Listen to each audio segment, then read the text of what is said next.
27 News.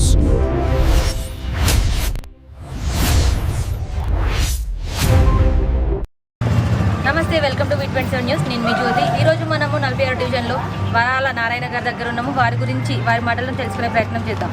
నమస్తే sir. నమస్కారం అమ్మ, అందరికీ నమస్కారం. మీడియాకు సార్, మీ రాజకీయ ప్రస్థానం ఎప్పటి నుండి స్టార్ట్ అయ్యింది? నాకు 2000 నుండి స్టార్ట్. 2000 నుంచి నా రాజకీయ ప్రస్థానం. నేను అప్పుడు ఒకసారి ఎదుగుటికి పోటీ చేసి ఓడిపోయాను. సెకండ్ టైం కూడా ఒకసారి టీడీపీతో ఓడిపోయాను. నేను వాటర్ ఈ రోజు వరకు కూడా బిల్డింగ్ల మీద కూడా వాటర్ నీళ్ళు ఎక్కుతూ ఉన్నాయి. ఏ రోజు కూడా కన్స్ట్రక్షన్ ఎవరైనా బిల్డింగ్లు కట్టుకున్నా మనం ఏ రోజు కూడా ఎవరిని రూపాయి కూడా ఆశించలేదు. రెండోది, ఎవరైనా నేను మళ్ళీ నా 30 సంవత్సరాల ఈ 25-30 సంవత్సరాల జీవితంలో కూడా నేను వాడని పట్టుకొని ఉన్నాను. ఎందుకంటే అందరికీ ఏదైనా మంచి అయినా చెడైనా ఎవరైనా కర్మ గాలి ఎవరైనా సాయం చేయడం అయితే పెద్దవాళ్ళు అటువంటి వాళ్ళు ఏదైనా నాకు ఏమైనా సహకారం చేయమంటే నా వంతు సహకారంలో వాళ్ళు పత్రికలు పెట్టిన తర్వాత వాళ్ళకి ఎన్ని పత్రికలు పెట్టినా వాళ్ళకి సరిపోయిన బియ్యం ఇస్తున్నాను పెళ్ళిళ్ళకు ఆడపిల్లలకు. ఇప్పటి వరకు నా సేవలు ఇలాంటివి ఉన్నాయి. దాదాపు ఈ పాంప్లెట్స్ కూడా రాసి ఉన్నాము. తప్పు పని చేయలేదు. అయ్యగారికి ఇల్లు కట్టించాను. ఇల్లు పని కూడా నడుస్తుంది. అయ్యగారికి ఒక పార్కు జాగాలు ఆపాను. పార్కు జాగాలలో కూడా వాళ్ళు మనకు ఏదన్నా పైసలు ఇస్తుంటే ఎవరి దగ్గర పైసలు కూడా ఆశించలేదు. ఏదంటే వాడకట్టు ప్రాపర్టీ అనేది ఉంటుందని ఆ ప్రాపర్టీని కూడా నేను కాపాడిన ఈరోజు వరకు. వీళ్ళందరూ కూడా నా అభిమానులే. వీళ్ళందరూ కూడా పాపం అందరూ మళ్ళీ గెలవాలని మా వాడకట్టు వాళ్ళందరూ నన్ను ప్రోత్సహించి వాళ్ళు నాకు ఇక్కడ టికెట్ ఇవ్వలేదు.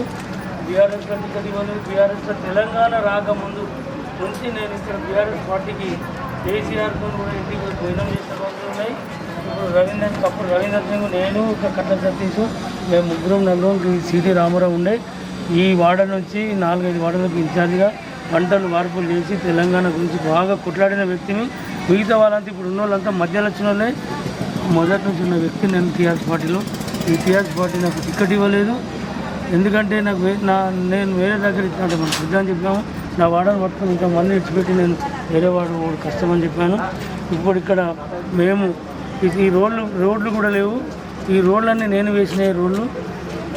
ఈ అన్ని మట్టి రోడ్లల్లో వాళ్ళకి నీళ్ళు కూడా ఇవాళ నీళ్ళు ఇచ్చినాను, అన్ని ఇచ్చినాము. మట్టి రోడ్లు తీసి రోడ్లు చేసిన నేను కాంట్రాక్టర్ని.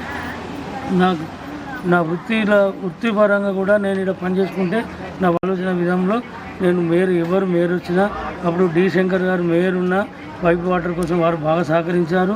ఇప్పుడు సునీల్ రావు ఉన్నా కానీ కూడా సహకరించారు. రవీంద్ర సింగ్ ఉన్న ప్రతి మేయరు, నేను కాంట్రాక్టర్ కాబట్టి డిపార్ట్మెంట్ వాళ్ళు కూడా నాకు అందరు సపోర్ట్ చేశారు. దాని ద్వారా వీళ్ళంతా అభివృద్ధి జరిగింది. నేను ఎలాంటి రూపాయి తప్పు కూడా చేయలేదు. మా వాడలో వాళ్ళందరూ నన్ను అత్యధిక మెజార్టీని గెలిపిస్తారని మా వాడకట్ట వాళ్ళందరికీ ధన్యవాదాలు చేస్తున్నాను.